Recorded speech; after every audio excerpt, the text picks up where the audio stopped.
Queria falar agora para vocês que a gente vai para a nossa primeira mesa do 9º cenário das doenças raras no Brasil. Vocês sabiam que existem mais de 350 projetos de lei que possuem alguma relação com doenças raras em tramitação no Congresso Nacional? Esses documentos dão dimensão da importância do tema e da urgência na condução de questões como financiamento, conscientização, acesso a benefícios, diagnóstico e tratamento.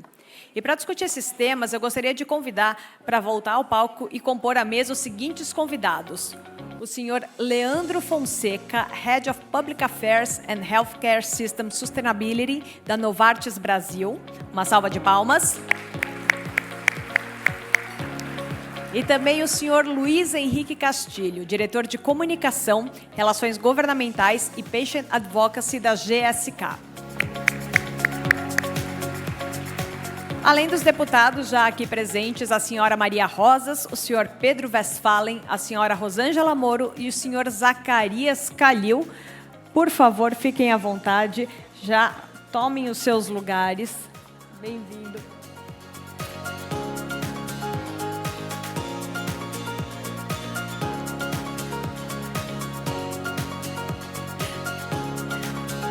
Tony.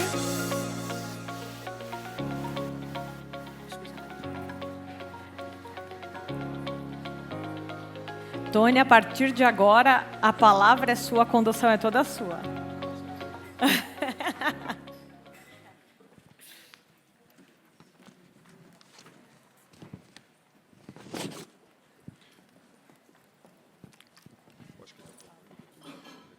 Está faltando o deputado Zacarias, ele foi até o toalete, mas a gente inicia rapidinho. Queridos amigos, antes de mais nada, muito obrigado por se deslocarem até aqui para participar de mais um cenário de doenças raras no Brasil. É uma honra. Antes de iniciarmos nossa discussão, convido a todos a ouvir um vídeo enviado pelo senador Flávio Arnes, enviado especialmente para nosso evento.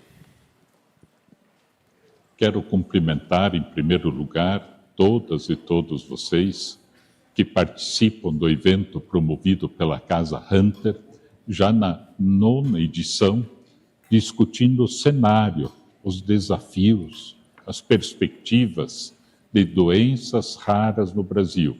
Em primeiro lugar, eu quero destacar o lema da Casa Hunter: existimos para construir respostas.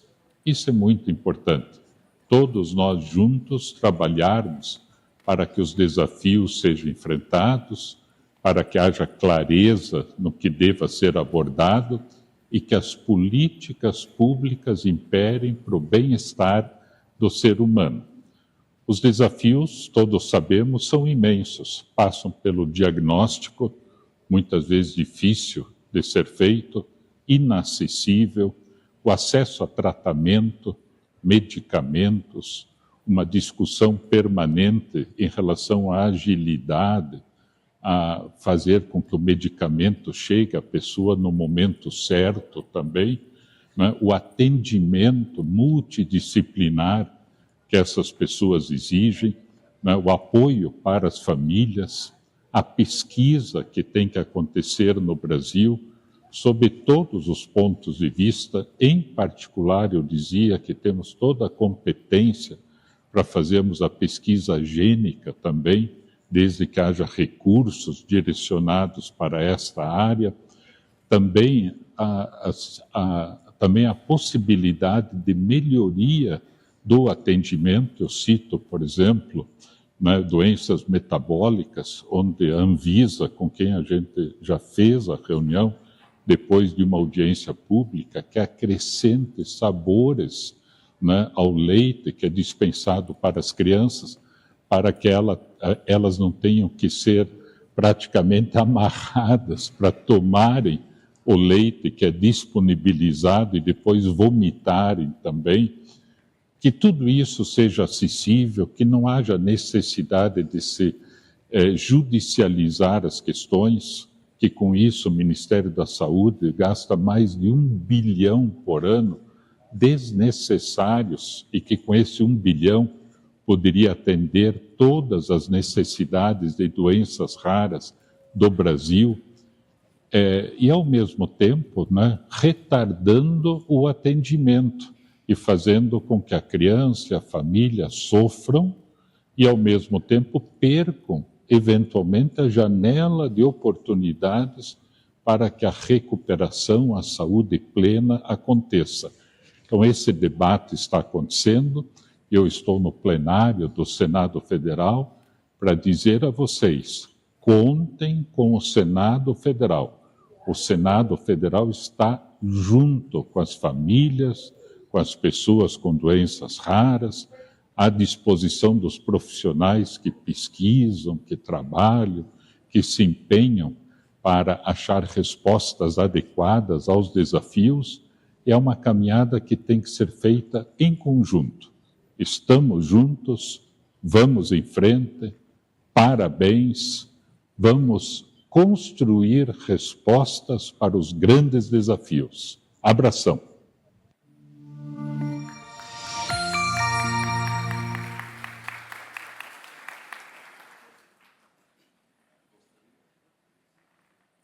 Alô? Gostaria de agradecer muito ao senador Flávio Arnes pela mensagem, né, nosso evento. Muito importante o engajamento dele nessa pauta. Então, vamos começar. Vocês ouviram os números, né, que abriram esta mesa. Temos mais de 350 projetos de lei relacionados às doenças raras. Centenas de proposições que indicam algo muito positivo. Sem dúvida, a pauta de raras deixou de ser desconhecida. Isso é muito bom, mas, por outro lado, a dificuldade de acesso a diagnóstico e tratamento indicam que ainda temos gargalos importantes. Eu gostaria de iniciar a nossa conversa com a deputada Rosângela Moro, que no final do ano passado lançou uma frente parlamentar mista de inovação e tecnologia em saúde para doenças raras. Com a aprovação e assinatura de mais de 213 parlamentares da Câmara dos Deputados e do Senado. Quais serão os principais movimentos desta frente e quais raros podem esperar dessa frente? Obrigada, Tony.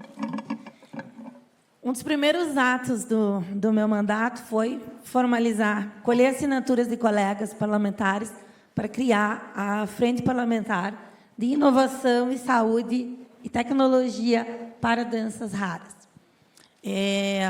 Contei com a assinatura, todos os parlamentares aqui fazem parte da frente, o que me honra muito, tem aqui minha vice-presidente.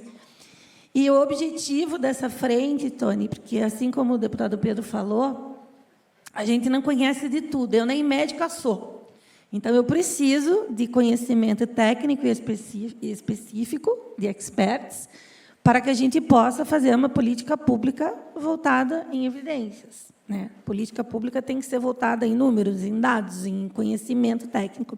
Então, eu formei a frente parlamentar. Nós já estamos indo para o nosso 6º encontro técnico. Estão todos convidados, dia 10 de julho vai haver mais um. Essa frente, ela prioriza, é composta por um conselho consultivo de experts no tema. A gente estudou muito o projeto, deputado Pedro, da pesquisa clínica. A gente foi, no final do ano passado, o deputado Pedro foi o relator, fez um trabalho incansável na Câmara dos Deputados, sempre gosto de lembrar e parabenizar, porque é difícil, né, deputada e deputado Zacarias, a gente chegar num texto de consenso, que atenda a todos os segmentos, sempre observando os direitos dos pesquisadores, mas também do direito da pessoa que se submete à pesquisa, e o deputado Pedro fez um trabalho incansável. Então, na frente, nós, com esse conselho consultivo de experts no tema, a gente, com muito mais propriedade, pôde apresentar a emenda no projeto da pesquisa clínica, como a gente, com muito mais propriedade, pode apresentar novos projetos de lei. A frente, ela não trata de uma doença específica, não é este o objetivo da frente. O objetivo da frente é a gente ver um denominador comum que alcance o maior número de doenças, né? Até pelos dados, 80% das doenças são de origem genética, então a gente traçar uma linha que atenda a todos. E nós confiamos muito na pesquisa clínica, é uma lei que tira o Brasil, coloca o Brasil numa posição diferenciada. Vamos aqui, chamo os colegas para que a gente possa, pela frente, e unindo todas as nossas frentes, deputados também presidem frentes de saúde igualmente importante, para que a gente possa ficar atenta na regulamentação dessa lei, né? Para que a gente exclua, minimize possibilidades de interpretação, que, em última análise, a lei vai ser interpretada no judiciário. Então, quanto mais um corpo técnico ou científico puder participar da regulamentação, menos margem para a interpretação vai dar e mais aplicabilidade acho que a gente vai ter. A frente parlamentar, Tony, então, ela fez uma pesquisa, realmente, o número de projetos de lei que tramitam na nossa casa sobre doenças raras é absurdamente assustador e grande. Então, a gente, como frente, a gente está fazendo uma segmentação. O que é acesso? O que é medicamento? O que precisa, eventualmente, passar pelo orçamento público, que é uma outra comissão? Então, a gente está fazendo esse mapeamento na frente, para que aquilo que possa, por exemplo, que não dependa de orçamento, para que possa já, contando com o apoio de todos os pares e colegas, para que possa ter uma tramitação acelerada. Tem muito projeto bom parado na casa e a gente precisa resgatar, porque, às vezes, não é só apresentar novos projetos, né? Então, a gente fez essa pesquisa, estamos separando o que é acesso, o que é muita sugestão de alterar a lei do SUS, e muita acesso a medicamento e também de tecnologia. Então, a gente está nessa fase. Particularmente, eu pude apresentar alguns projetos, mas eu quero fazer destaque aqui, se você me permite, Tony, de 2 ou 3. Tá? O primeiro deles, eu lembro que quando advogada eu sou, mas quando eu trabalhava como advogada e junto às associações, como a gente lutou para ter a Conitec para ter uma cadeira na Conitec? Como a gente lutou? Porque não é quando você dá uma cadeira para as associações da doença que a Conitec vai tratar, vem muita informação. Acho que é desumano não deixar as pessoas representadas ter uma cadeira na Conitec. A gente tentou, por ofício, conversa, com relações nos gabinetes, e tentando, não tivemos sucesso. Um dos primeiros projetos que eu apresentei é a ampliação da Conitec. A gente já aprovou na saúde, a gente está pautado na CCJ, o governo veio ali com kit obstrução, mas a gente vai tentar construir, peço apoio dos colegas aqui, deputados, para que a gente tente construir, chegue nos textos de consenso, porque é importante. A Casa Hunter merece estar discutindo na Conitec, a Febraharas merece, tantas outras associações merecem ter uma cadeira lá, quando a sua doença for tratada. Eu não quero extrapolar meu tempo. Quanto tempo eu tenho? Não, fique tranquilo. Posso ir? Tá. Um outro projeto de extrema importância, até quem me alertou foi o querido Tony. Quando a gente fala de neoplasias, o SUS há uma lei específica que tem que começar o tratamento disponível em 60 dias. Se a gente tem para o câncer, por que não para a doença rara, né? Fico muito grata, Tony, de ter colaborado com essa iniciativa. Claro que a gente está falando de política pública implementada. Das milhares de doenças raras que existem, o SUS, se eu não estou equivocada, tem algo em torno de 60 protocolos clínicos de diretrizes terapêuticas. Então, aquilo que já está implementado via Conitec, pelo SUS, isso já é uma política pública estabelecida. Não tem mais discussão. O governo, o governo federal, estadual, municipal, tem que cumprir aquilo que está estabelecido. Então, por que aguardar mais do que 60 dias? Ninguém está falando de nova incorporação, se o medicamento está na pesquisa experimental. Não, essa fase já foi ultrapassada. Então, faz muito sentido que, se tem uma política pública implementada, você tem um diagnóstico confirmado, e a gente tem pressa, porque a doença rara vai deixando sequela muito grave, então, por que não no prazo de 60 dias?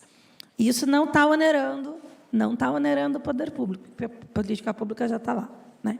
Um outro projeto que eu quero compartilhar, que a gente pode apresentar, é daí pensando em recursos. A gente apresentou que um produto da arrecadação da loteria de prognósticos, uma parcela, seja também destinado para a implementação de política pública do Saara, né? Medicamentos aqui. O que a gente tem também? A gente apresentou um outro projeto para a gente incentivar profissionais da saúde a participarem da educação continuada.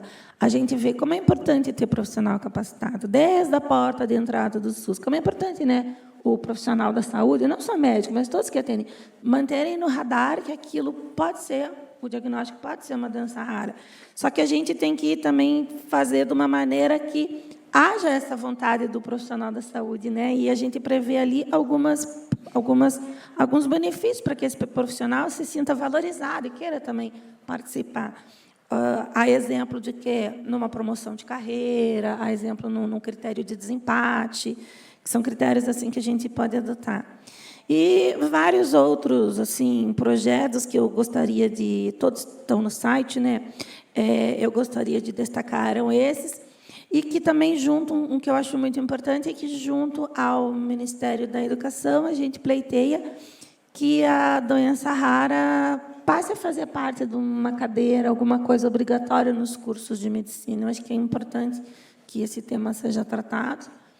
Eu acho, não, é o que eu recebo das informações aqui de todos, que esse tema seja tratado nas universidades, nos cursos de medicina, não, e se não, por que não, em todos os cursos relacionados à área da saúde.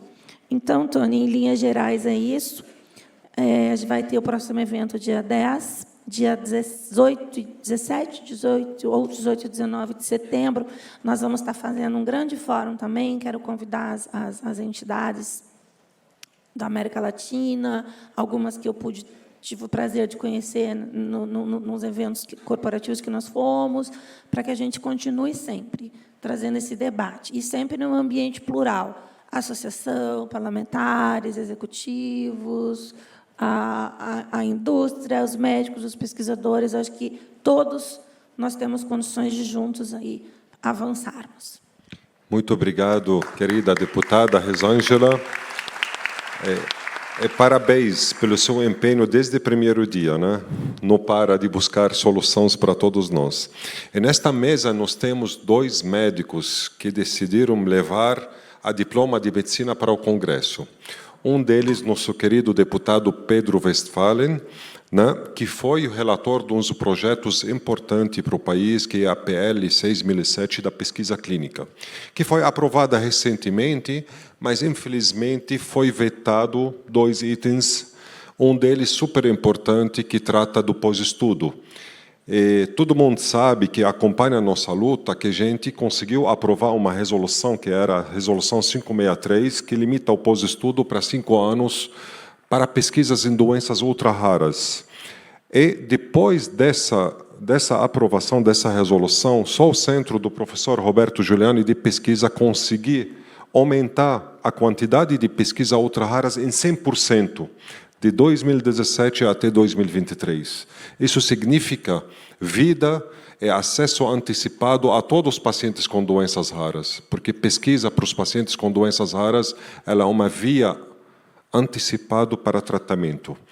Com o veto do presidente Lula, se o Congresso não dá a resposta que a comunidade espera, infelizmente, nós vamos perder todo esse avanço e vamos voltar a estaca zero e perder todo o investimento em pesquisa para as doenças raras no nosso país.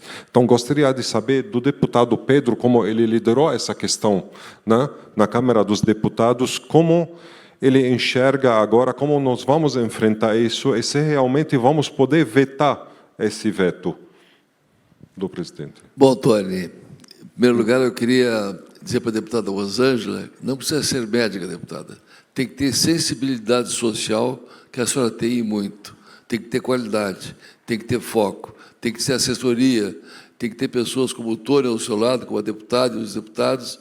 Eu fui secretário de Transporte do Rio Grande do Sul, eu sou médico, eu sou fundador da Federação dos Hospitais, mas a gente sempre tem um quadro técnico que nos ajuda a fazer dos nossos mandatos um instrumento para melhorar a vida das pessoas. E a senhora o faz com muita qualidade. Eu tenho muita honra de ser seu colega.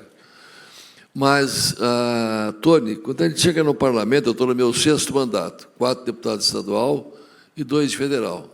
Eu sou médico, sou pós-graduado em administração, e em 2002 recebi um desafio. Nós tivemos um problema no estado do IP, e hoje sou vice-presidente da Confederação Nacional de Saúde, eu aceitei o desafio.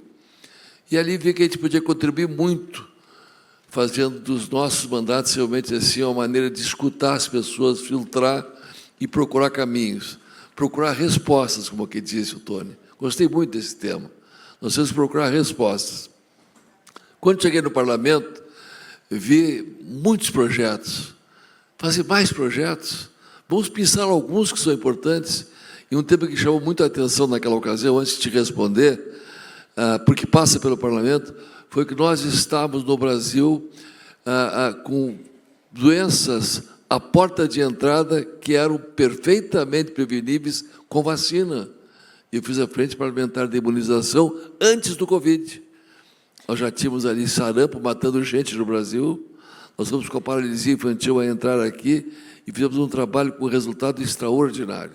Foi muito importante. Veio o Covid, eu fui o relator da medida provisória que trouxe a vacina para cá e salvou milhões de vidas aqui, milhares de vidas aqui no Brasil.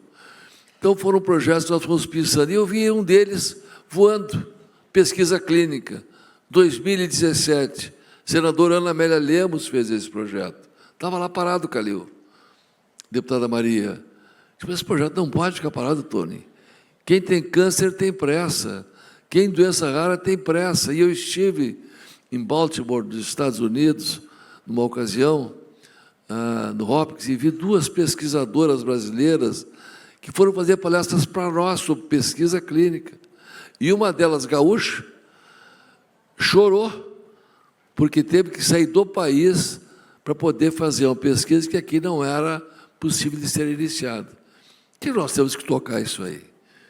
E procurei a relatoria, consegui a relatoria, conversamos com todos, conversamos com o governo, conversamos com a indústria, com os parlamentares, avançamos, recuamos, que a gente tem que procurar o melhor, o possível e o realizável.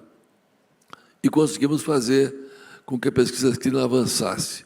E avançasse, inclusive, com a aprovação na Câmara Federal de projeto de emenda constitucional, tirando amarras que impediam o início de uma pesquisa clínica, muitas vezes até 1 ano para se iniciar uma pesquisa clínica.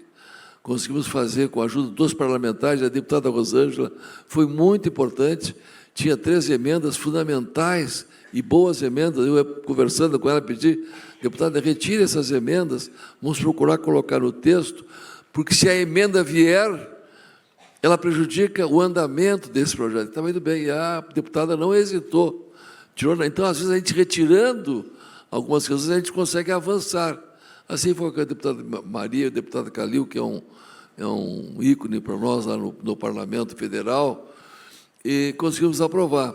Foi para o Senado, eu pedi que o relator fosse o senador Irã, que já tinha sido relator da Comissão de Saúde, e a gente tem que compreender as diferenças e entender que cada um tem um limite até onde pode ir. O governo federal ajudou também naquele primeiro momento, sem dúvida nenhuma. Temos que entender também, e tenho certeza que vai compreender que tem que ajudar agora também.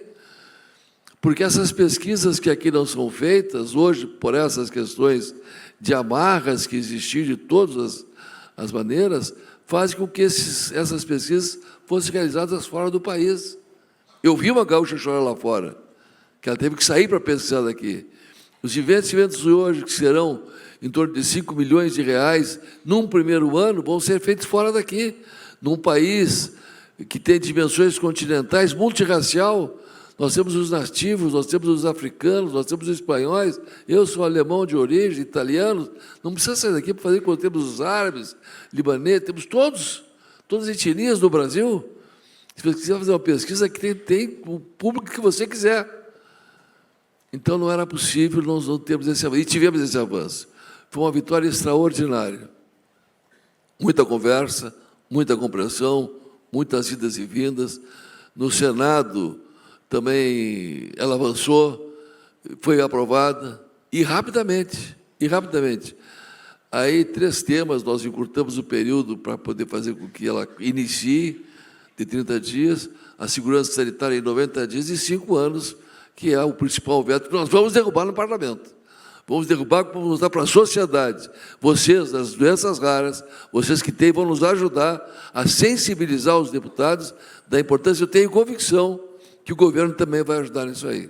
Não vai fazer uma obstrução maciça contra esse grande avanço, porque isso impediria que investimentos fossem feitos. Impediria que os nossos hospitais, eu sou presidente da Frente Parlamentar em Defesa dos Serviços da Saúde, pesquisem. Eles querem pesquisar, eles estão querendo pesquisar, precisam pesquisar.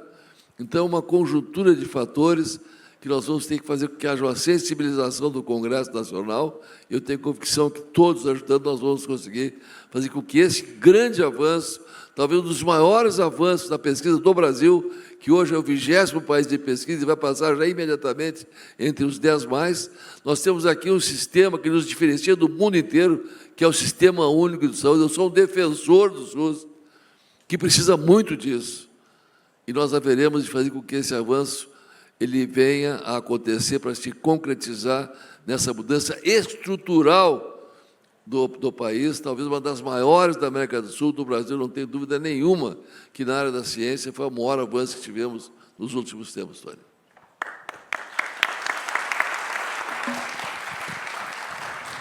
Eu fico mais tranquilo, deputado, com suas palavras, porque nós precisamos realmente derrubar esse veto para a gente garantir a continuação das pesquisas para todos os raros no nosso país.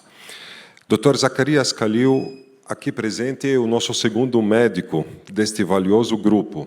Um dos projetos de leis, esse projeto é uma das a autora, a deputada Rosângela Moro, né? A PL 6.110, que dispôs sobre o prazo de realização do diagnóstico e tratamento nos casos de suspeita ou identificação, né, de doença rara. A ideia é semelhante à que aconteceu na oncologia, alguns anos atrás. É muito mais que alertar para a urgência necessária às doenças raras. O objetivo é forçar a criação do ecossistema, né, de doenças raras, para a gente ter um movimento, né, melhor, né, que cria o ecossistema com sustentabilidade, também visando a sustentabilidade. A minha pergunta para o senhor é como podemos acelerar a transformação da máquina pública para fazer as mudanças necessárias para a nova medicina, né, que é chamada a medicina de precisão, que já está na porta. Bom, é uma resposta bem contundente, né? Eu acho que é importante a gente saber que a nova medicina, ou a medicina do futuro, ela requer diversas mudanças para que a gente possa atender melhor as necessidades da população. Eu vejo isso como muito importante porque eu estive na Dinamarca, apesar de ser um país que tem 6 milhões de habitantes, né? Deixa eu só desligar aqui, desculpa aí. Então, é um país totalmente digitalizado. É o país mais digitalizado do mundo. E eu achei muito interessante porque eles têm todo o controle dos pacientes. Então, por exemplo, quando você nasce, você tem o CPF deles lá, que chama CPR. Ele já é incluído no sistema de saúde. Então, eles têm controle de tudo. Você pode mudar de médico, você pode mudar de cidade. Aonde você estiver, eles sabem do seu histórico. Infelizmente, aqui no Brasil, o Ministério da Saúde, ele não tem uma política de planejamento a longo prazo, no mínimo 30 anos. Entra governo, sai governo, muda tudo. Então, nós não temos um controle adequado. Quer dizer, os estados não conversam entre si. A gente não sabe quem está em Minas, quem está no Rio Grande do Sul, que tipo de doença que tem. Quer dizer, deveria ter, já começa por aí, um sistema eletrônico de controle no qual nós teremos acesso a todos os pacientes. Eu vejo isso aí como uma importância muito grande. Hoje nós temos uma melhoria, né, que foi aprovada, a telemedicina, e na pandemia ela teve um papel muito importante. Então, nós temos que ter o projeto, mas para isso nós precisamos de internet. O 5G está aí sendo implantado em todo o Brasil. No governo anterior teve o Conecta Brasil, né? No qual todos teriam acesso a esse projeto, esse processo de internet, que é muito importante, né? Outra coisa, a melhoria dos cursos de medicina. O Brasil hoje é o campeão de faculdade de medicina no mundo. Nós só perdemos para a China, para a Índia. Hoje nós temos 389 cursos de medicina. Então, a qualidade caiu muito, né? Então, essa proliferação indiscriminada de faculdades. Os alunos não têm as aulas que deveriam ter, não tem hospital para trabalhar. É uma série de situações que falta conhecimento. Às vezes, né, é importante a gente falar isso.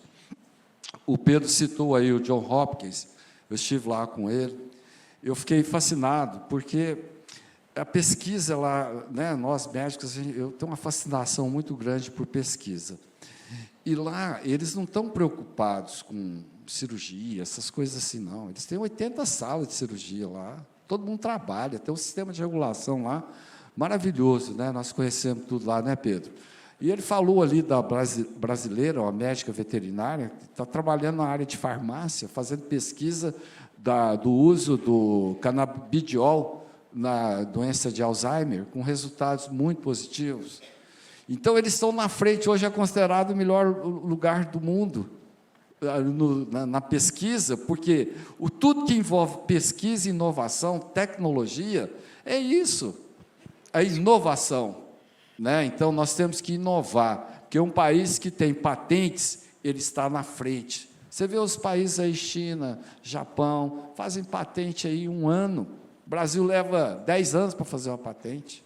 Então, quando você libera a patente, já passou o período de novos medicamentos, né?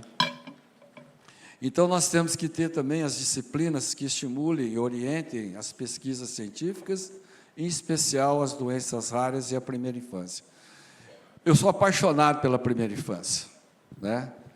Muita gente acha que a primeira infância é quando a criança nasce e dali começa. Não, primeira infância surge na concepção e vai até os 1000 dias, 6 anos de idade, no qual você tem que investir todo o indivíduo, né?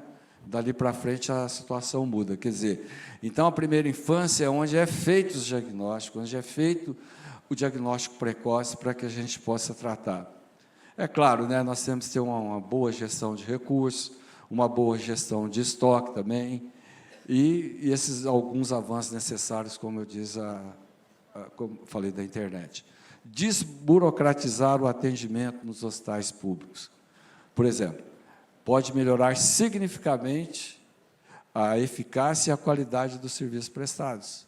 Falando de doenças raras, necessitamos implementar algumas políticas públicas e iniciativas. Por exemplo, regulamentação e financiamento do SUS, incentivos fiscais, inclusão no SUS de medicamentos de alto custo e programas de financiamento de pesquisa. Eu estava olhando o celular, mas não estava vendo lá.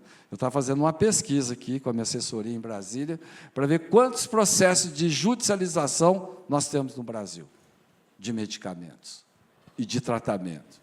Ela me passou que os dados são sigilosos. Então, veja bem, nós temos hoje 70 casos, pelo menos está de registro da AME, né, judicializados. Então, assim, é complicado.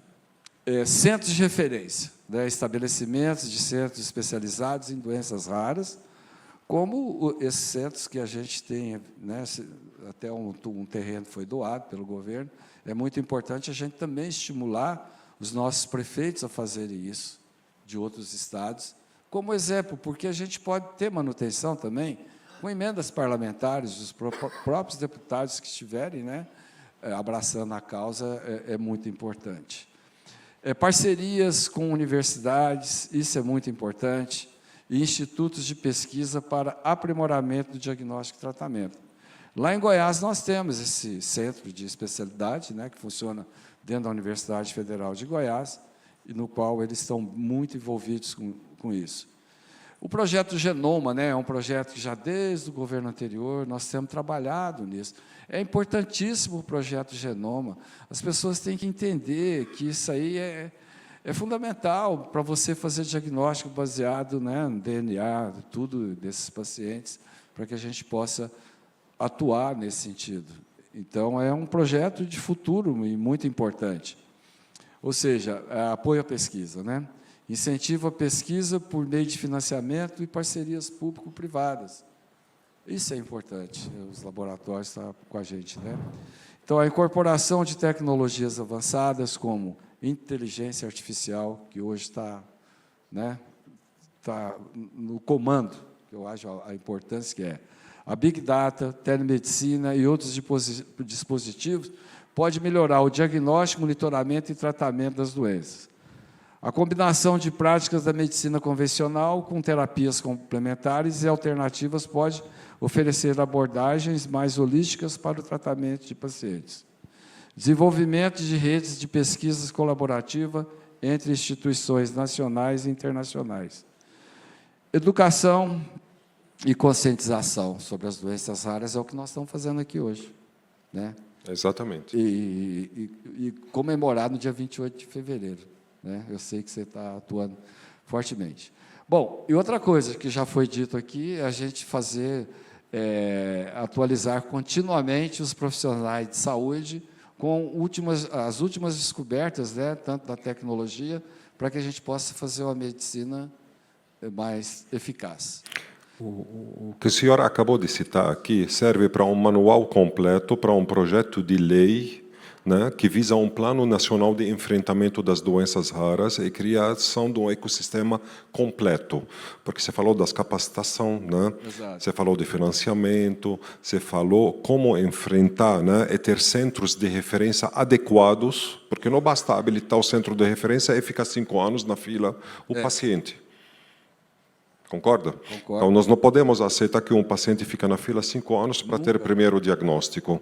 O senhor é pediatra, sabe mais que todo mundo que isso é crime, né, nas doenças raras, sabendo que 30% morrem antes de 5 anos de idade.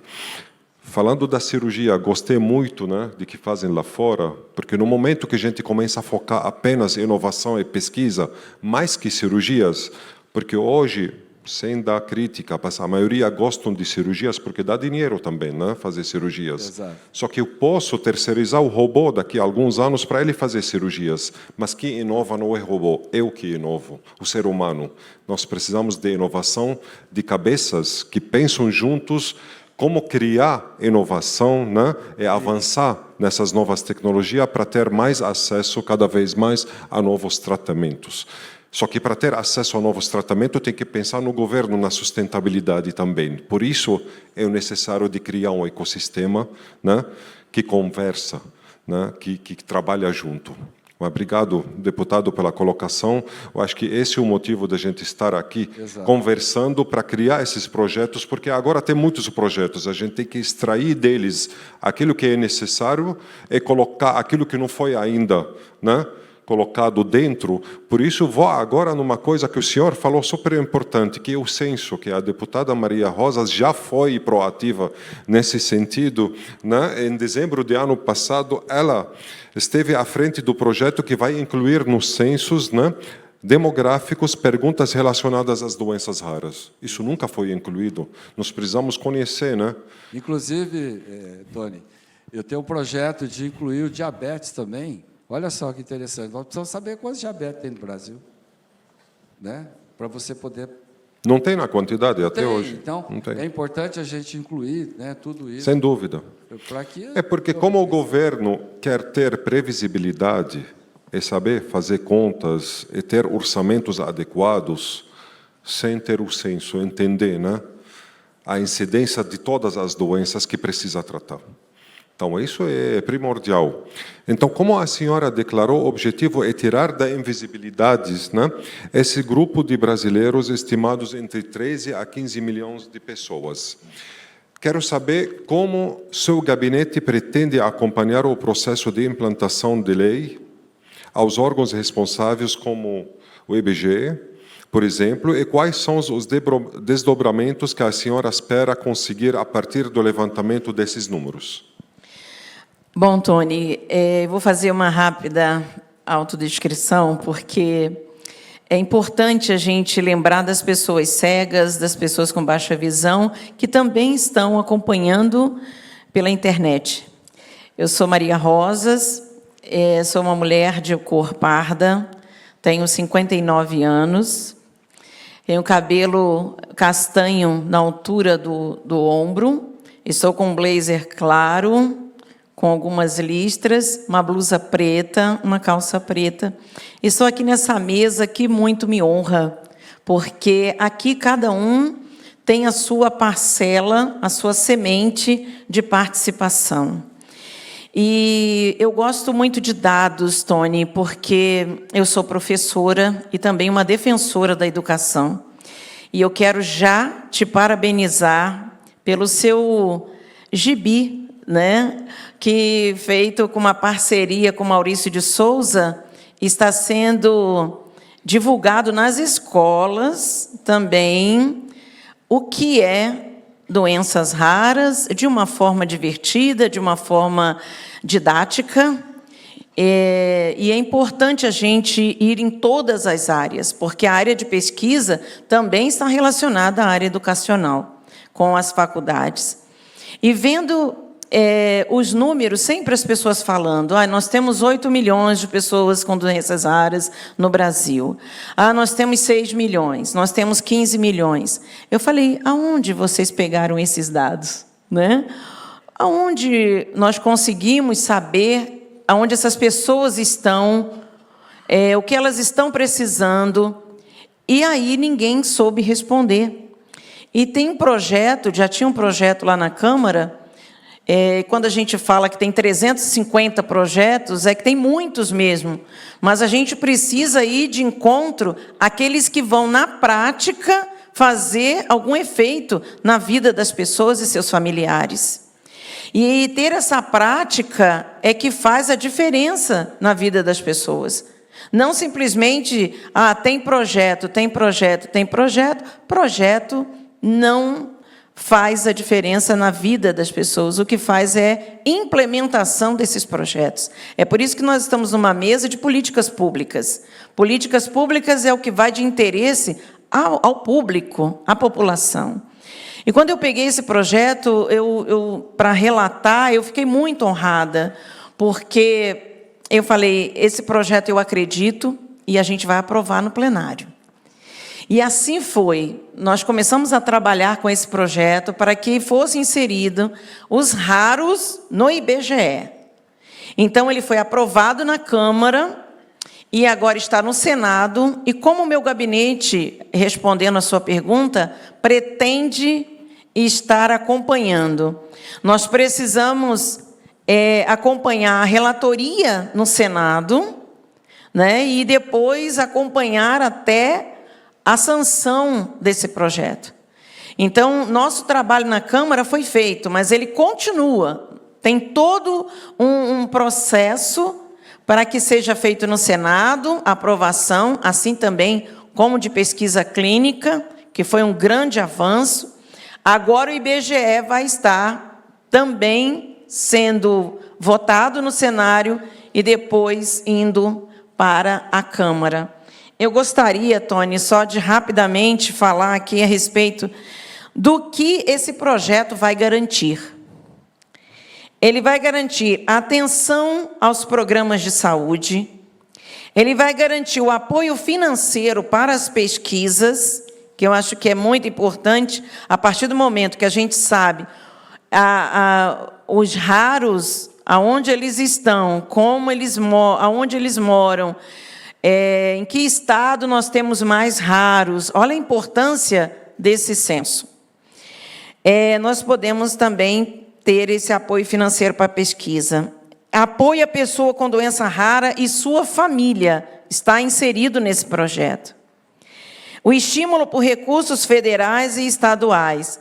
Então, nós aproveitamos que a gente estava fazendo a relatoria e a gente inseriu todos esses pontos também para agilizar a aprovação desse projeto, tendo pontos que são tão importantes, né? E eu aconselho você também, que está assistindo essa palestra, esse cenário, tanto aqui presencial quanto pela internet, que faça realmente o seu pedido lá no Senado por esse projeto. Ele foi com o número 4559 de 2023, mas ele precisa ser acompanhado pela sociedade, pela população. Nós temos uma outra boa notícia também, de ser a autora, a coautora, do Estatuto da Pessoa com Doenças Raras. Também não tinha. Foi feito esse estatuto e ele está na Comissão dos Direitos da Pessoa com Deficiência, que eu sou membro titular. Também sou membro titular da Comissão de Saúde e também na Comissão de Educação. Com isso, a gente fica fechando todas as brechas, tanto na educação, quanto na pessoa com deficiência e também na saúde. Eu quero que vocês contem comigo, tanto para divulgar, quanto para relatar, quanto também para protocolar esses projetos que são tão importantes para a vida das pessoas com doenças raras.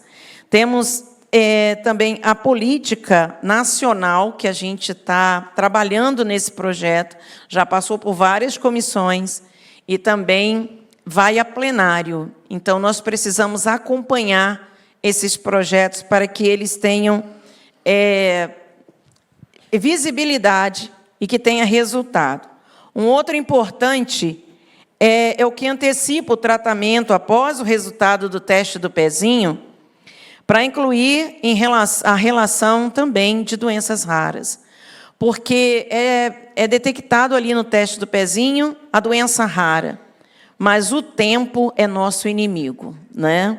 Então, nós precisamos antecipar, assim que é diagnosticado, assim que é detectado no teste do pezinho, a gente ter uma atenção especial para as pessoas com doenças raras.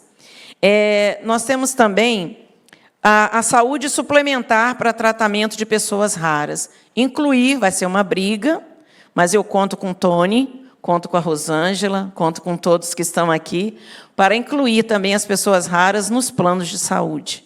É um projeto nosso e a gente precisa dar atenção. Não temos medo de entrar para uma briga que é tão valiosa, que é tão importante e que vai atender a milhões e milhões de pessoas. Conte com esses lutadores que estão aqui, prontos para brigar por uma boa causa. Muito obrigada. Parabéns, deputada. Muito obrigado. Olha, estou recebendo aqui muitas perguntas, né, de que estão assistindo online, mas vou tentar escolher algumas delas, não dá para escolher todas no final da conversa aqui. Mas eu vou agora... Nós abrimos esse cenário falando de políticas públicas com nossos parlamentares, mas temos também aqui dois representantes das farmas. Leandro Fonseca, você está à frente do setor de relações públicas e sustentabilidade em saúde da Novartis. Gostaria de ouvi-lo sobre os pontos críticos que você ainda identifica quando falamos na pauta das doenças raras. Quais são e onde estão os gargalos? Olá a todos. Obrigado, Tony, pelo convite para estar aqui. Cumprimento a todos aqui do painel, em especial os pacientes e as famílias dos pacientes que estão também aqui no auditório e nos assistindo de casa. Primeiro, acho que uma breve descrição, né? Autodescrição. Sou homem, 50 anos, 1,80 m, 75 quilos, cabelo grisalho e barba, né? De acordo com a minha filha de 9 anos, eu sou bonito, mas tem controvérsias sobre esse assunto. A princípio, vocês me vendo ou ouvindo a minha descrição, e entendendo aqui como um representante da indústria farmacêutica, pode ser que haja um viés também de interpretação sobre o que eu falo, né? Da mesma forma que tem o viés lá da minha filha, né?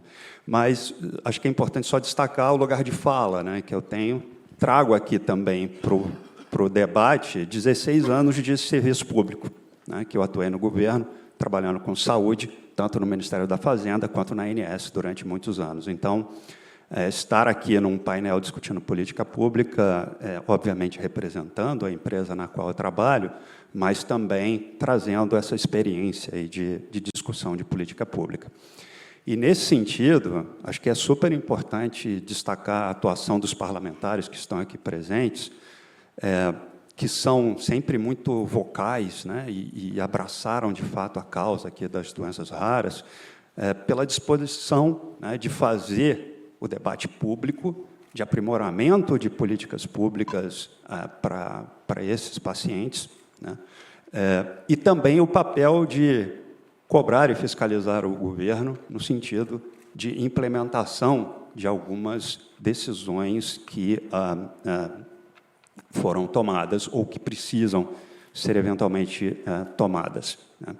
E para sair do abstrato, né, e dar um exemplo concreto, né, o deputado Calil comentou aqui da judicialização, por exemplo, de pacientes com atrofia muscular espinhal, né? Infelizmente, acaba sendo uma realidade, né? E um recurso que muitas famílias acabam recorrendo, porque o governo decide incorporar um produto em dezembro de 2022 e 1 ano e meio depois ainda não está efetivamente disponibilizado, né? Então, obviamente, somos todos contra a judicialização, não é a melhor forma de acesso, não é a melhor maneira de dar assistência à saúde.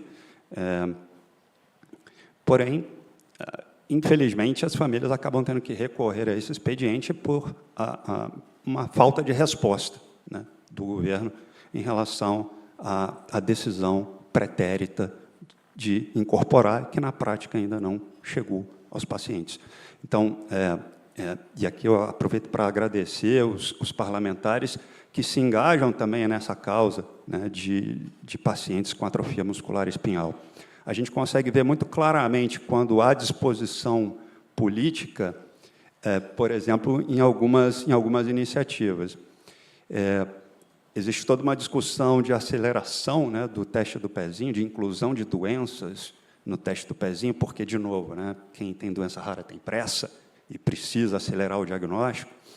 Apesar a política determina aí um prazo para a inclusão de doenças no teste do pezinho, porém, a gente nota muito claramente assim, que aos estados foi possibilitada acelerar, né, a decisão de acelerar esse processo de incorporação de doenças a serem diagnosticadas no teste do pezinho. E aí a gente vê quem tem disposição política, né, porque o Distrito Federal e alguns outros estados brasileiros, por exemplo, aceleraram, né, e já incluíram atrofia muscular espinhal no teste do pezinho dos seus respectivos estados. Então, essa cobrança, digamos assim, de vontade política, obviamente, a sociedade se manifesta, mas a Casa do Povo, né, os parlamentares que aqui representam a Casa do Povo, escutando esse desejo da sociedade, vocalizam também de forma muito, muito ativa, e aí eu cumprimento os parlamentares que estão aqui presentes. Endereçando a tua questão, Tony, sobre o que falta, né, a gente vê que talvez muito da judicialização, muito das dificuldades de acesso que se tem no caso de doenças raras, decorre de uma falta de solução orçamentária ainda adequada, né? A gente ainda não tem uma solução orçamentária adequada. Temos aí uma política nacional estabelecida por meio de uma portaria, que é de 2014. Existe uma discussão sobre levar isso para o âmbito de lei, e não apenas portaria.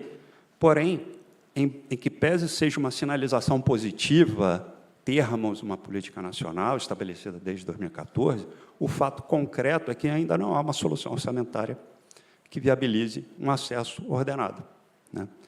Tanto que, né, muitas das decisões acabam sendo em sede judicial, né? E o acesso está, de fato, sendo não adequado para essa população. Então, Acho que esse é um ponto super importante de se discutir, né? Uma solução orçamentária mais adequada para que, de fato, possibilite um acesso em tempo oportuno para quem precisa de assistência à saúde. Agradeço muito, Leandro. Eu acho que para a gente chegar nesse ponto de amadurecimento para ter, né, esse financiamento adequado, nós precisamos de ter um plano adequado de enfrentamento. Enquanto não temos um plano, um planejamento, nós não temos nenhum orçamento. Como vou financiar algo que eu não sei quanto vai custar? Eu não posso financiar apenas uma doença. Eu tenho que financiar todas as doenças. Por isso, eu tenho que ter centros que respondem da forma correta, né, para o Ministério, que, de uma forma natural, eles fazem, né, o acompanhamento dos pacientes e passam os resultados, seja para a agência que aprovou aquele medicamento, a Anvisa, seja para o governo que incorpora aquele medicamento, de uma forma natural, sem custo a mais. Então, nós precisamos, de novo, trabalhar para ter um plano nacional, um projeto de lei mais abrangente, um ecossistema melhor, né, para as doenças raras. Aí, se todas as doenças serão sanadas, porque terá um orçamento anual para enfrentamento, para um plano de manejo correto para as doenças raras no país. Essa é a minha opinião. Agora vamos para o Luiz Henrique, como diretor de Assuntos Governamentais e Acesso ao Mercado da GSK. Gostaria de aprofundar alguns dos temas levantados na questão anterior, a partir da reflexão de 10 anos da Portaria 199, né, de 2014, foi mencionado no início da mesa que os projetos de lei podem ser divididos em alguns subtemas como conscientização, benefícios, acesso ao diagnóstico e tratamento e questões relacionadas ao financiamento. Quando olhamos esses 10 anos de política nacional em raras, quais foram os temas que permanecem com lacunas, que deveriam ser consideradas na proposição de novos projetos de lei? Bom dia a todos. Bom dia, Tony. Obrigado mais uma vez pelo convite. É um prazer estar aqui nessa mesa, uma mesa tão nobre para uma discussão tão importante. Eu acho que aqui o tema ele é importante para todos nós, inclusive para mim como brasileiro. Eu acho que esse que é o grande ponto aqui. Quando a gente fala dos 10 anos, Tony, eu acho que a deputada Rosângela trouxe aqui dados super importantes. A gente tem mais de 350 projetos de lei submetidos hoje que, de alguma forma, abordam o tópico doença rara, seja no seu financiamento, seja na sua conscientização, seja quando a gente pensa dentro do escopo de acesso. Na minha visão, eu acho que, antes da gente ter novas propostas, a gente precisa fazer justamente o trabalho que vocês estão fazendo hoje, que é de uma varredura, a gente chama lá em Catanduva, que é de onde eu venho, um pente fino nos projetos de lei que foram submetidos, para a gente entender o que precisa além do que já está sendo avaliado. Com certeza, a criação de uma política nacional é um tópico super importante, extremamente relevante, e a gente viu esse movimento em outras doenças, como, por exemplo, a oncologia. Eu acho que a oncologia fez um movimento muito parecido, com uma varredura no que existia e no que era necessário fazer a mais. Mas eu não podia deixar de trazer um tópico aqui que me chama mais a atenção, que é o tópico que a gente inclui ali dentro da caixinha do acesso, que é quando a gente fala de incorporação. Então, eu aqui representando a GSK é uma multinacional britânica, com mais de 115 anos no Brasil, e a gente está entre as 5 empresas farmacêuticas do mundo que mais investem em pesquisa e desenvolvimento. Então, na nossa visão, Tony, o investimento em pesquisa e desenvolvimento ele acontece. Claro que é cada vez mais necessário aumentar esse volume e esse fluxo de investimento. Mas quando a gente para pensar no paciente na ponta, e como ele acessa essa medicação, principalmente pelos processos de incorporação que a gente tem no Brasil, a gente tem um gargalo muito grande quando a gente olha o mundo e olha o Brasil. E eu acho que aqui é um ponto onde a gente tem que atuar de forma incisiva para ver como que a gente consegue mitigar esse gargalo. Tem um projeto de lei específico que está sendo tramitado na Câmara, que é o 667 de 21, que traz um pouco de luz sobre isso, que é o que a gente chama lá internamente de programas inovadores de acesso. Acho que o mais famoso deles é o risco compartilhado, né, que todo mundo escutou. Então, quando a gente olha esse projeto de lei e olha esse tema especificamente, a gente vê que o Brasil está muito atrás de outros países que, em doenças raras, por exemplo, e não só em doenças raras, mas também em oncologia e outras doenças que acabam gerando um impacto ali, pensando, Tony, inclusive na sua fala de sustentabilidade do sistema, que é uma coisa importante, que as farmacêuticas também precisam prestar atenção, eu acho que aqui é um ponto importante. Como que a gente consegue implementar a incorporação, aumentando o acesso desse paciente na ponta, mas de uma forma onde eu, como produtor da molécula, eu também consiga fornecer minimamente ao governo alguma segurança de que o que está no meu estudo clínico, de que o que foi feito no meu estudo clínico, eu vou respeitar e eu vou arcar com as consequências dos dados que estão lá, sejam eles melhores ou piores, porque os modelos inovadores de acesso, na prática, eles fazem isso. Eles não mensuram a compra efetivamente feita, mas mensuram o quanto que você realmente conseguiu atingir a vida daquele paciente dentro da proposta que eu tenho como laboratório, dentro do que foi pesquisado, estudado, e eu sou o melhor mecanismo hoje, pensando em quem pode fornecer essas informações para o governo, para trazer essas informações à luz. E a gente conjuntamente construiu uma solução. Eu acho que aqui é um ponto importante que eu queria trazer aqui a atenção especial. Mas, de novo, eu acho que, trazendo o apelo mais uma vez, e nós, como GSK, isso é um pilar para a gente, nada adianta a gente investir bilhões de libras, né, no nosso caso ali é libras, em pesquisa e desenvolvimento, se o paciente que está na ponta não consegue se beneficiar dessa tecnologia, que, no caso do Brasil, infelizmente, a maior parte dos pacientes estão nessa lacuna. Isso quando a gente pensa em drogas que não foram incorporadas, porque tem também os casos do que já foi incorporado, que o paciente também não está acessando por algum gargalo do sistema. Então, acho que esse é o ponto que eu queria trazer aqui para a discussão. Muito obrigado, Luiz. É muito importante a gente ter uma reflexão sobre tudo que foi colocado aqui, porque não é fácil para o parlamentar que está lá, são muitos projetos, muitas comissões, as pessoas que não conhecem o trabalho dia a dia de vocês acham que só propor um projeto de lei e vamos aprovar amanhã, né? Passa por milhares de comissão, né? Passa por milhares de análises, depois vai para o Senado, quando é aprovado na Câmara, e às vezes, por coisa pequena, ele volta para a Câmara e às vezes enterrado anos lá até ser resgatado de novo. Por isso é importante, né, trabalhar junto, ter um trabalho multiprofissional, para que cada projeto de lei para as doenças raras passe rápido e seja aprovado de uma forma rápida, porque ele visa todos os nichos, né, ele esteja bem montado para que passe rápido por todas essas comissões. Eu tenho algumas perguntas, vou fazer elas rápido, e quem quiser responder, por favor, fique à vontade. A primeira pergunta vem da Edna Barbosa. Ela fala, a minha pergunta é, se sou moradora de São Paulo e tenho uma doença rara, aonde posso ser atendida e terei atendimento multidisciplinar?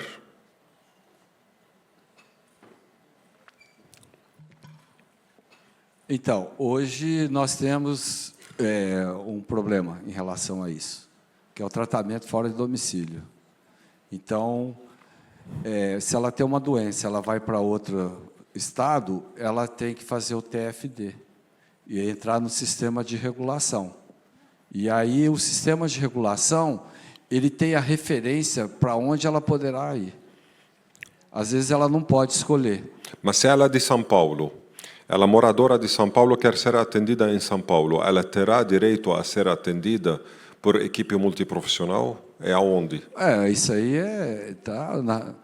todo o sistema está preparado para isso, né? Agora vai depender de qual a unidade que tem esse tipo de tratamento, se é a universidade, se é a Santa Casas, né? Aonde tiver uma equipe multidisciplinar. Geralmente as faculdades de medicina, as universidades estão preparadas para isso, entendeu? Teoricamente, né? Então ela passa por todas as unidades. Mas é interessante isso, sabe por quê, Tony? Infelizmente, nas doenças raras, trata-se sintomas. né? Não trata realmente a causa. a causa. Esse é um problema. Exato. No sistema atual, hoje, também completo a resposta do nosso deputado, que para ela passar por equipe multiprofissional, ela vai levar alguns anos, infelizmente. Então, não é feito o plano de manejo e a abordagem de uma forma interdisciplinar. Por isso, nós queremos ter Hospital dos Raros para que mude, né, o modelo de atendimento para ser mais efetivo e mais rápido e encurtar a jornada do paciente, que leva desde primeiros sintomas até ter plano de manejo em torno de 10 anos. Nós queremos, através do nosso modelo, no máximo, ter 10 semanas com todo o plano de manejo, e como conseguimos em Porto Alegre, no primeiro ano, reduzir o diagnóstico, o média diagnóstico, para menos de 60 dias, que hoje leva 5 anos e 4 meses. É possível, sim, ainda nós estamos trabalhando, mas vai levar ainda alguns anos para a gente chegar lá. A outra pergunta... Sim, por favor. Eu responderia a Edna assim, vai na Casa Hunter. Ela pode ir. Eu não quis falar isso. Da Hunter, que vai ser um começo.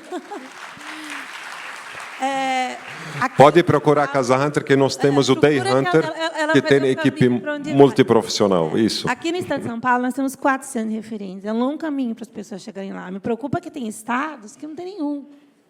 São 21 centros de referência. Aqui nós temos a sorte de ter 4. Aqui em São Paulo ainda bem atendido, de alguma maneira ou outra. Mas em estados que não tem, a gente tem que ampliar esse... E São Paulo atende muito pessoas de outros estados. O Hospital de Base de Rio Preto recebe muitas pessoas de outros estados que não conseguem... Eu diria também, viu? Procura a Casa Hunter. Muito obrigado. Mas nós temos, aqui no Estado de São Paulo, por ser deputada do Estado de São Paulo, nós temos o Hospital das Clínicas, o hospital que faz... eu fiquei muito surpresa, fiquei muito feliz em saber que a gente tem ali um centro de pesquisa também relacionado às pessoas com doenças raras. Então, logo, logo, a gente vai ter um hospital preparado, principalmente, né, Tony, para atender essas pessoas em curto prazo, que esse é o nosso objetivo. Muito obrigado. Aproveito, falo para a Edna, procure Casa Hunter, que nós temos aqui no estado de São Paulo, na Vila Mariana, parceria com a SSMD, o trabalho Day Hunter, que uma vez na semana a equipe médico e não médico atende de uma forma multiprofissional, interdisciplinar os nossos pacientes que têm doenças raras e com seus cuidadores, né? Porque infelizmente a cuidadora, aliás, que são 99%, 100% cuidadoras, né? Elas chegam para nós às vezes mais doentes que o próprio paciente. Então estamos juntos para servir.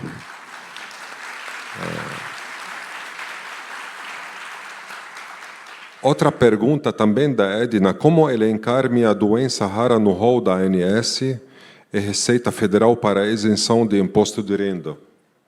Alguém pode responder? Vou ter que... Nós temos o Dr. Alexandre Fioranelli, mais tarde podemos perguntar para ele. O rol da ANS passou a ser, por decisão judicial, exemplificativo, não taxativo. Nós não queremos judicializar, né? Então, o rol da ANS é uma agência reguladora autônoma mediante pressão, eu acho, articulação política, pressão popular, para ampliar esse rol. E a segunda? E a segunda, Receita Federal. Para a declaração de imposto de renda, há um campo, quando você vai preencher sua declaração, que a pessoa pode lançar, se é portadora de uma doença grave, né? Antes é precedido de um requerimento administrativo, e quando você apresenta seu imposto de renda, aí você vai ter a respectiva isenção. Então, você preenche na declaração da Receita Federal a cada ano, mas, precedido disso, um procedimento administrativo onde você vai apresentar o laudo que demonstra, um laudo assinado pelo médico que demonstra. Então, é isso. Tem uma pergunta da Fabiane Mota. Bom dia a todos, meu nome é Fabiano Mota e sou nutricionista. Gostaria de saber como as políticas públicas estão sendo estruturadas para atender às necessidades nutricionais específicas das pessoas com doenças raras, especialmente na área mais remotas do Brasil. Quais são as estratégias previstas para garantir esse suporte essencial? Posso responder? Por favor.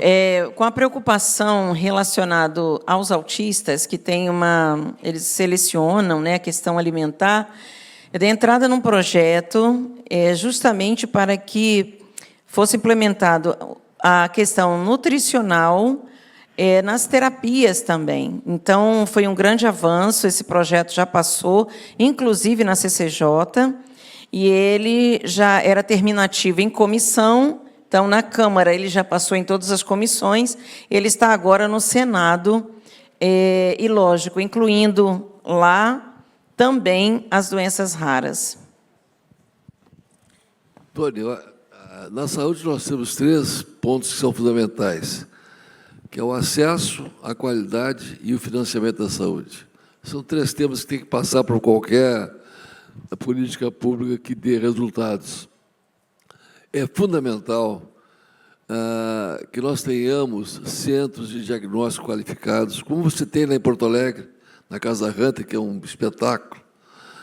Os governos têm que focar no entendimento de cada vez mais esse paciente tem que ter acesso ao diagnóstico precoce, correto e adequado. Nós tivemos 3 coisas que mudaram o mundo: água potável, antibiótico e a vacina. Agora, o que adianta um antibiótico se você não faz o diagnóstico correto? Qual antibiótico e quando aplicá-lo? O mesmo se dá para doenças raras. É fundamental que se multiplique os centros qualificados em diagnosticar precoce e corretamente patologias para que os pacientes tenham acesso. Uma paciente de São Paulo perguntou onde é que iria consultar em São Paulo. Falta informação, falta um programa de divulgação disso. Era daqui. Tinha que saber. Então, os governos precisam ser mais proativos, mais resolutivos e entender. E eu acho que não falta dinheiro, vou te confessar, Tony. Eu acho que ele precisa ser melhor aplicado, para que possamos ter na ponta todo esse resultado de investimentos que a GSK e tantas indústrias e empresas fazem para colocar à disposição daqueles, principalmente os mais desvalidos. Muito obrigado, deputado. Aliás, quero também aproveitar para as pessoas que estão nos assistindo e perguntando aonde teremos um atendimento multiprofissional. Além da Casa dos Raros Porto Alegre, claro, nós temos o Day Hunter São Paulo, temos o Day Hunter em Goiânia, no Hospital das Clínicas, temos em Bahia, na Escola Baiana de Salvador também, e temos no Gafre Guinle, no Rio de Janeiro, também. Na Paraíba também, João Pessoa, isso aí. Quero passar para o Dr. Natan também na fala, só um momentinho. É só para ajudar e não deixar, enfim, a pessoa que perguntou sem orientação. São Paulo é Campinas, Santo André, São José do Rio Preto, tá? São 4 serviços, me faltou um agora na cabeça. Ribeirão Preto, desculpa, né? Cadê, ó? Vânia aí, enfim, Ribeirão. No site hoje do Ministério da Saúde, há uma página específica de doenças raras, foi um dos primeiros trabalhos que a gente fez na coordenação, e lá constam essas informações, inclusive do atendimento multidisciplinar. Então, para quem nos assiste, basta procurar no Google doenças raras, Ministério da Saúde, que vai encontrar informação, inclusive contato dos serviços. Obrigado, Tony. Obrigado, Dr. Natan. Caros, estamos agora nos aproximando do término da mesa, super importante, né? Mas não poderemos concluí-la sem uma reflexão importante sobre um tema preocupante. A lei é a prática da lei. Eu tenho aqui uma das perguntas finais, né, que também Euleia, que estava comigo aqui no telefone, me mandou uma pergunta que se encaixa com a mesma que eu ia fazer aqui. A Lei 14.154, que amplia para mais de 50 o número de doenças rastreadas pelo teste do pezinho, oferecido pelo SUS, completou 3 anos em maio deste ano, mas praticamente não saiu do papel. Sabemos que o Congresso fez seu papel na proposição e na pressão para a aprovação do documento que agora está nas mãos do Executivo para a implementação. Como sociedade civil, indústria, academia, legislativo, podem trabalhar juntos para auxiliar no processo de implementação dessa lei tão importante para os pacientes com doenças raras. Todos vocês são convidados a responder. Bem, como sociedade civil, indústria, academia e legislativo podem trabalhar juntos para auxiliar no processo de implementação dessa lei tão importante para os pacientes com doenças raras? Tony, eu participei ativamente desse PL, né, que era para ampliar o teste do pezinho. Nós já fizemos todo um trabalho de conscientização lá na Câmara, foi aprovado, não foi fácil, fizemos várias reuniões com o Ministério da Saúde e a gente conseguiu uma conciliação. Aí foi para o Senado, passou e ele já é lei. Hoje é lei. Precisa-se realmente implementar. Mas precisa uma união de forças. Nós já fizemos indicação ao Ministério da Saúde, pedimos para que fosse implementado. Há uma necessidade de que estados e municípios estejam prontos, com uma boa vontade política, de fazer essa implementação. Porque alguns estados já fizeram já. Brasília já fez, alguns estados já fizeram, São Paulo já fez, né? E Paraná já fez, né? Então, precisa-se de vontade realmente política dos estados e dos municípios, principalmente dos estados. Então, é lei, e sendo lei, precisa-se entender e implementar. O Executivo agora está com esse dever de casa, mas a gente está lá trabalhando, sim, para que, em breve tempo, a gente tenha em todos os estados o teste do pezinho ampliado para que a gente consiga diagnosticar, ter um diagnóstico precoce e, assim, a gente consiga também fazer todo o percurso de tratamento, de indicação, porque sem esse diagnóstico precoce, que é feito no teste do pezinho, nós não temos condições até de saber de onde está, como está sendo feito.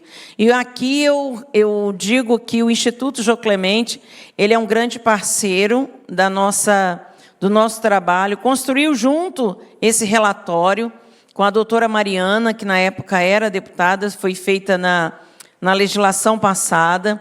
Nós corremos bastante, mas a gente conseguiu. Já foi um grande avanço, a gente conseguiu fazer com que hoje fosse lei. Agora precisa realmente de implementar e de vontade política para que os estados implementem essa política. Se eu puder contribuir no debate, a lei foi muito bem feita no sentido que ela estabelece uma meta federal, mas outorga também abertura para os estados implementarem em velocidade mais célere. E aí a pergunta, o que nós podemos fazer, né? Eu acho que uma das coisas que nós podemos fazer é valorizar exatamente quem largou na frente, né? Quem demonstrou essa boa vontade política, a boa vontade de fazer e executar. Acho que é algo que nós podemos fazer, né? Que é a valorização exatamente de quem tem essa vontade política para implementar, além, é claro, né, de toda a vocalização da sociedade civil organizada, né, e dos representantes na Casa do Povo, para que, de fato, consiga se avançar em nível federal, Brasil todo, atingindo toda a população que realmente precisa. Tony, acho que tem um tópico aqui, até complementarmente à fala do Leandro. A indústria tem um papel de educação e a gente tem capilaridade, a gente consegue chegar nas principais regiões a nível municipal, deputado. Eu acho que aqui é um ponto. Então, aqui o ponto é como que a gente, como indústria, consegue cooperar com esses municípios, porque muitos deles estão perdidos, não sabem como fazer. Eles sabem que tem uma lei, estão perdidos e não sabem como implementar. E aí a indústria, claro, muito em conjunto com a sociedade civil, em conjunto com os parlamentares, a gente tem sim essa possibilidade de colaborar de forma ativa, em conjunto, claro, com pilotos no começo, porque a gente tem algumas limitações, mas a gente consegue sim trazer esse tema à tona e ver a melhor forma da gente conseguir fazer com que a política seja implementada na ponta, né? Para que o paciente na ponta realmente seja impactado. Então, acho que aqui a gente tem um papel nesse sentido, sim, de educar. Claro que é muito importante vocês continuarem fazendo audiências e, de alguma forma, incentivando e estimulando que isso realmente aconteça na ponta, mas a gente consegue ajudar dessa forma com o nosso time médico, a gente tem um time qualificado para isso, a gente tem, enfim, uma estrutura que poderia, sim, ajudar nesse sentido, muito também em conjunto com o trabalho que a gente faz com a sociedade civil, tá bom? Perfeito. Eu, quando cheguei aqui, vi um vídeo, Tony, de uma criança que foi diagnosticada precocemente, acariciando uma criança que não foi diagnosticada precocemente, na Casa Hunter. Isso aí diz tudo. Isso diz tudo. É conscientizar que, se o diagnóstico for feito adequado, corretamente, o tratamento que está disponível, e aí sim é preciso a mobilização de conscientização, de informação, de nós parlamentares, da indústria, dos governos municipais, estaduais e federais. Esse vídeo ele tinha que ser passado no Brasil inteiro. Uma criança perfeitamente normal, acariciando um bebê que não vai poder produzir, que vai fazer com que a família não produza também, porque vai se envolver com ele, e depois que pai e mãe morrerem, ele vai ficar sozinho. Então, essas questões elas têm que ser sensíveis àquelas pessoas que decidem, para nós podermos fazer com que chegue aonde tem que chegar os diagnósticos precoces e os tratamentos adequados. Muito obrigado. Em nome da Casa Hunter, eu gostaria de agradecer a todos vocês pelo apoio de sempre, pela parceria e por estarem aqui mais uma vez conosco por mais uma edição, né, do Cenário das Doenças Raras. E vamos juntos sempre, né, nessa parceria para mudar o Brasil, né, e atender melhor nossos pacientes. Muito obrigado. Muito obrigada.